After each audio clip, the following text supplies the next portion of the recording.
Chelsea Zaccato. And I'm Natalie Heacock.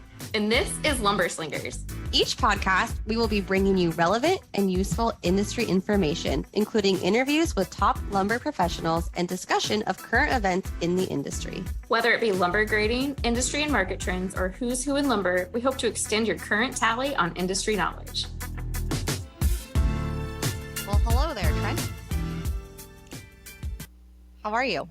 Wonderful. How about yourself? I'm good.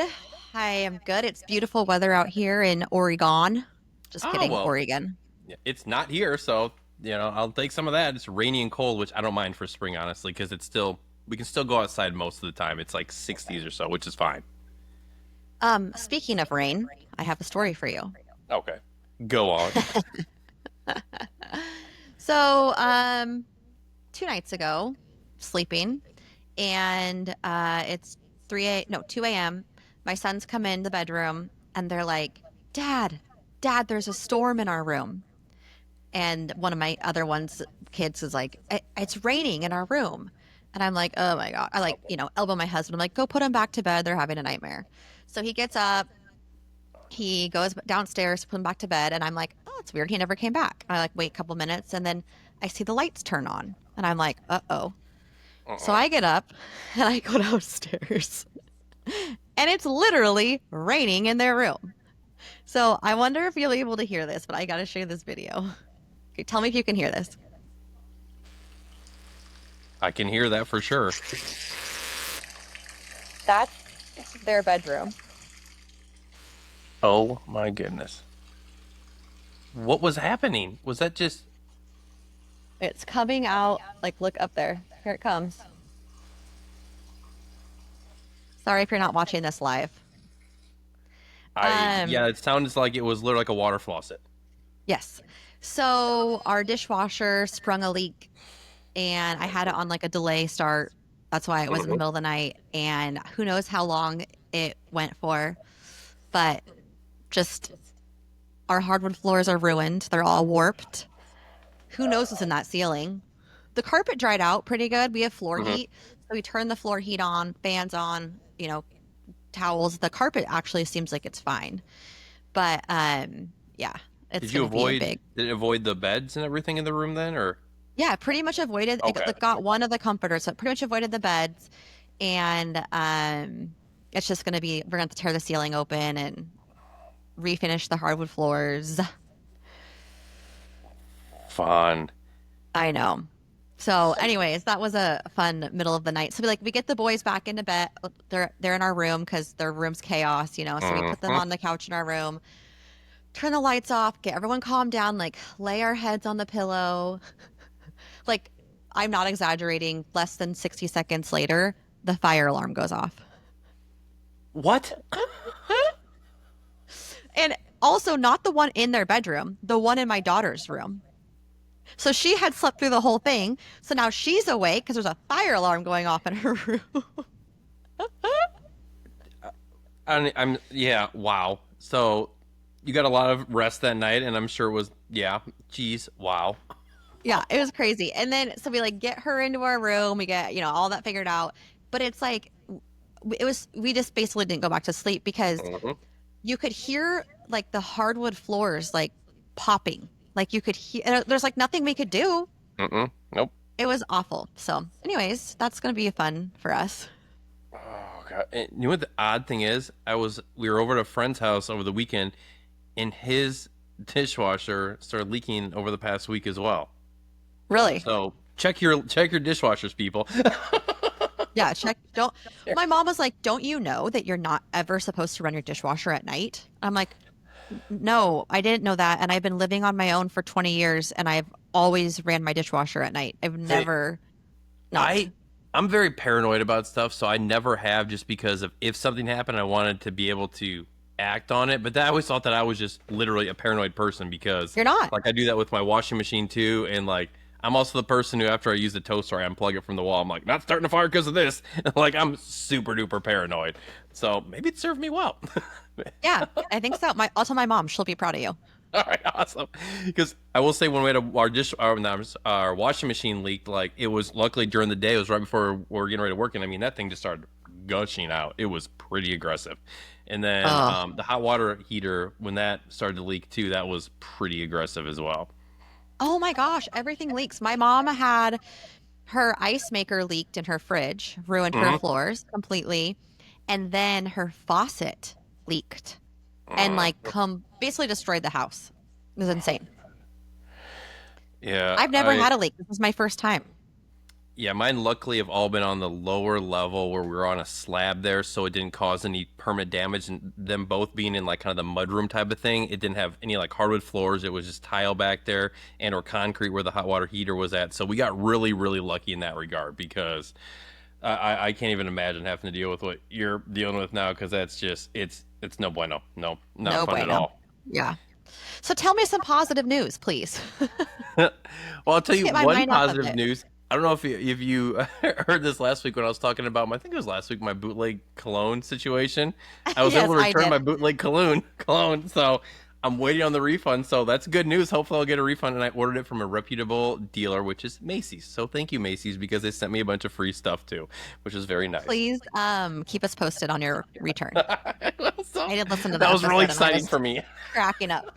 It's, it's the small things in life sometimes as you get older, right? You know, it's like getting real products. It's true. Like Oh Chelsea goodness. says, you get what you pay for. 100%. And I will say that I used some of the new cologne I just got today, and it got Anne's seal of approval that it's legit. So she's like, I can smell it Good, this time. I'm like, all right, good, thank you. good. Armani code is awesome, just for the record. So boom, no plug there, sponsor. Um, I know it's hard to believe Armani's not sponsoring us, but it's so weird, isn't it? I mean, they should be after I bought 2 of their cologne. I mean, come on, I'm a loyal customer now. uh, Oh goodness gracious. Well, other news, which is pretty exciting. I don't know if it's cologne level exciting, but it's that that came out. What was it? 3 days ago, right now. Yeah, is Silveris. They had a press release that came out about them expanding. So, they expanded in Birmingham, Alabama, with I should say Birmingham, Alabama, and Benton, Mississippi. The Birmingham, Alabama site is a 50,000 square foot site. It sits on 5 acres. It's got office space and capacity to process up to 150 trucks per month across all aspects of Silveris Custom Services. That includes rewrapping, sorting, cutting, and reloading. The reloading operations begin this week, the one that we're speaking of right now, with full production started on May 1st of this year. So, like, literally, it's already started. Like, that's pretty crazy because a lot of times you hear these preemptively. So, it's like, it's kind of cool to hear them starting right away. yes. And with the Benton one, that one is going to be fully operational as of July 1st. So within the next couple months. And that's a 45,000 square foot space across 4 acres. And it will also focus on remanufacturing, cutting, sorting of lumber and wood panel products. So that one's going to do about 250 to 300 trucks annually. That's what I was going to say. I liked how they, that was like an interesting metric. Expected to process 250 to 300 trucks annually. Yep. So that's a lot going on because that one's. You go. No, it was like it kind of helps you be able to visualize it a little bit more, I feel like, when you're reading it. Yeah. And that one starts July 1st. So they're busy over there. Mm-hmm. That's kind of cool. They're both down, expanding the south there, which is kind of an interesting thing because, obviously they're headquartered in, was it Portland, if I remember correctly, right? Isn't it Portland? Bellevue, Washington. Bellevue, that's what it is. Yes, Bellevue, that's what it was. I was mixed up with someone up. So I knew it was in the Pacific Northwest. I was only like 300 miles away, The same. Same I thing. know, pretty much the same, right? I mean, I say I live in Chicago and I live in the suburbs, so no. Yeah, basically the same thing. Oh, goodness. So congratulations to them on the expansion. That's awesome. Yes. Awesome. Real quick update on another one, Elk Creek Forest Products. We had spoken about them, I believe it was in the end of March, about how they're going to be acquiring All Coast Forest Products. They did finalize that transaction. It was at the end of last week, so it's completely official. Everything is signed, sealed, and delivered at this point in time. So just want to give a quick update on that one since we haven't spoken about that since the original one. I know it kind of was, I think the tentative original date was in the middle of April. Congratulations to them. That's very exciting. Now, into your favorite part of the year or the part of the quarter, which is financial time. So we've been kind of popping at the seams with a whole bunch of different financials coming out now.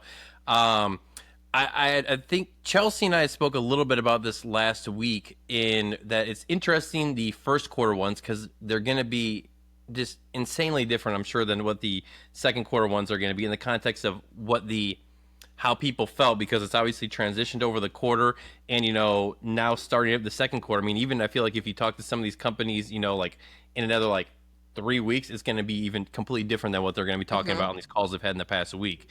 But we started to get some big ones like BFS, UFP, like kind of Blue Link, some of these other bigger ones. So it's been interesting. So like, for example, with BFS, their net sales were 3.7 billion, which is Wow. just, I mean, silly when you're talking about it. But it was a 6% decrease compared to the previous quarter or the previous year, I should say.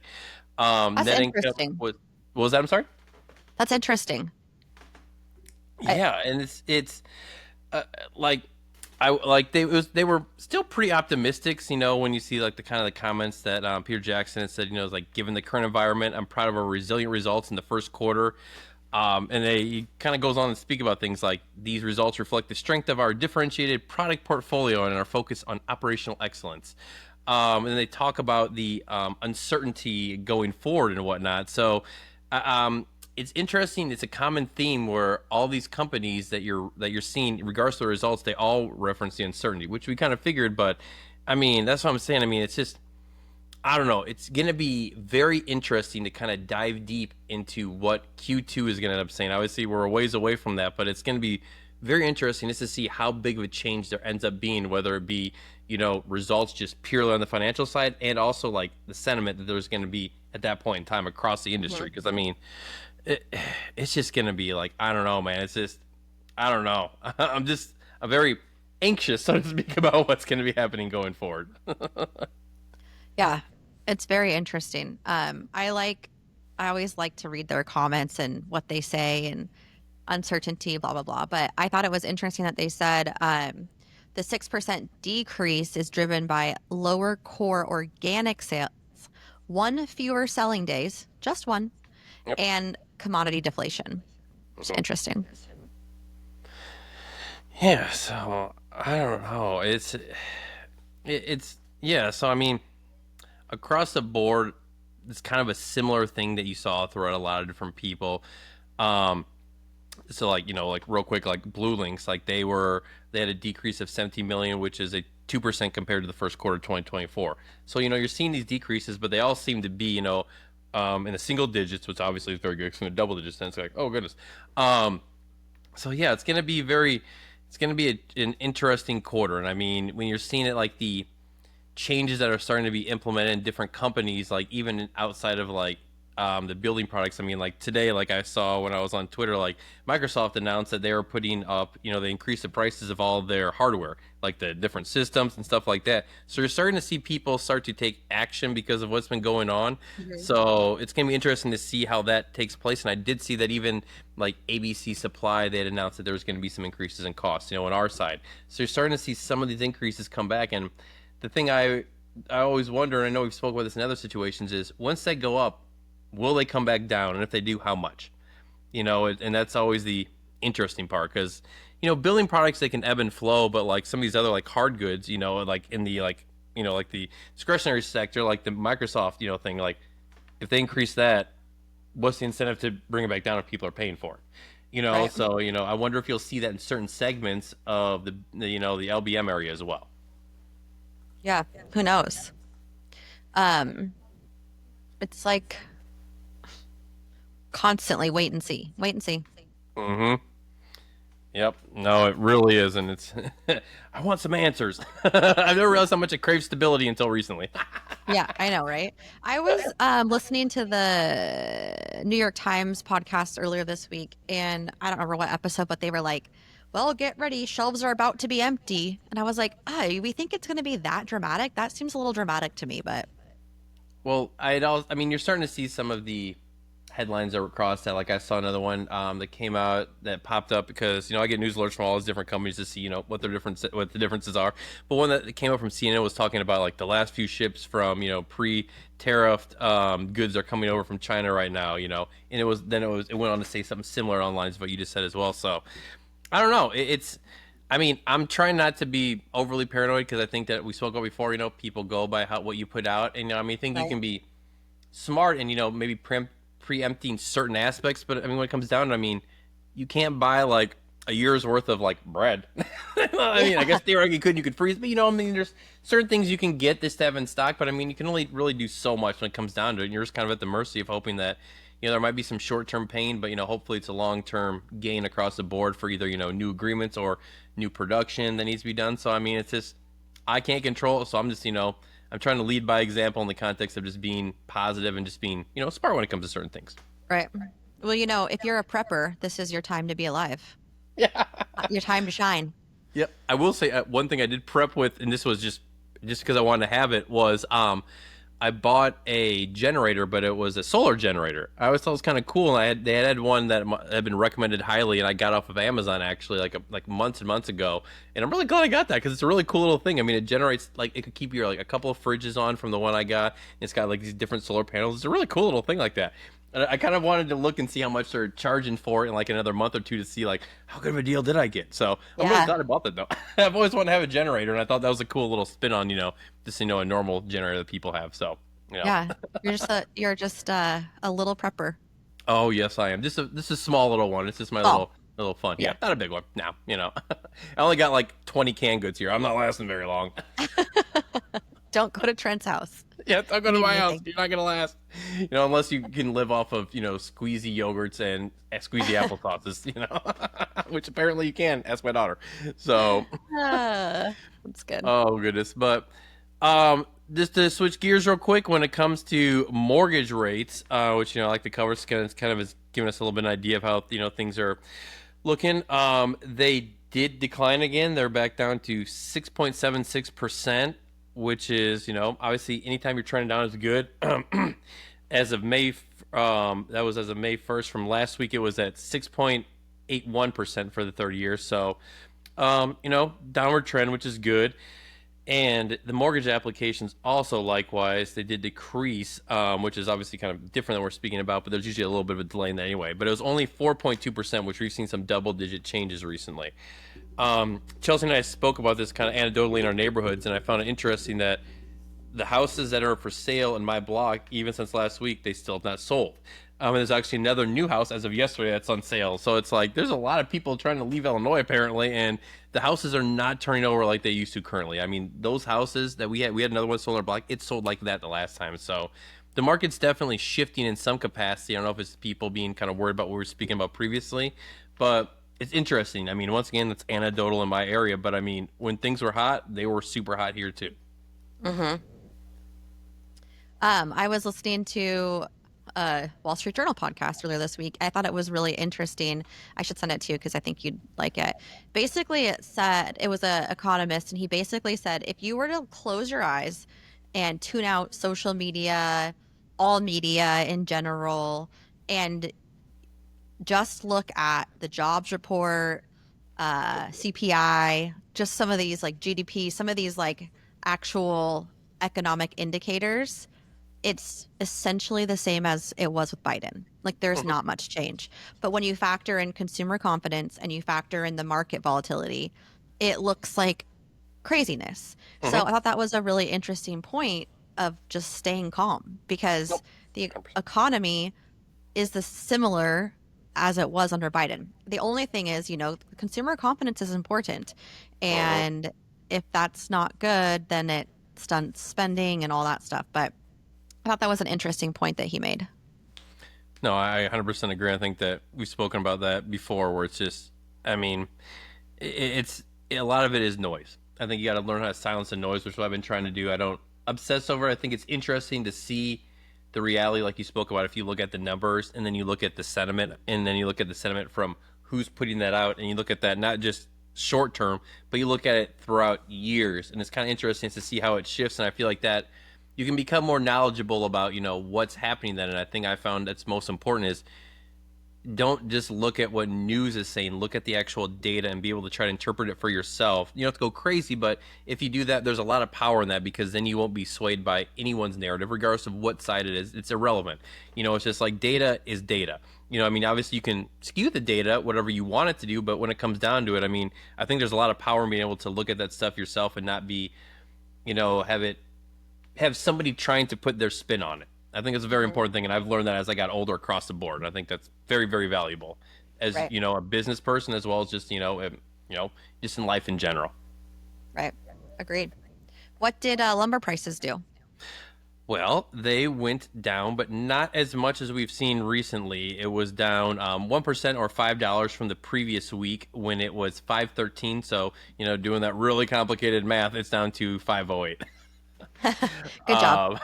Now, from a month ago, it's been down 10%, which is $59 overall from the high of within the past month of I think it was the high actually. It might not have been actually the high. 567.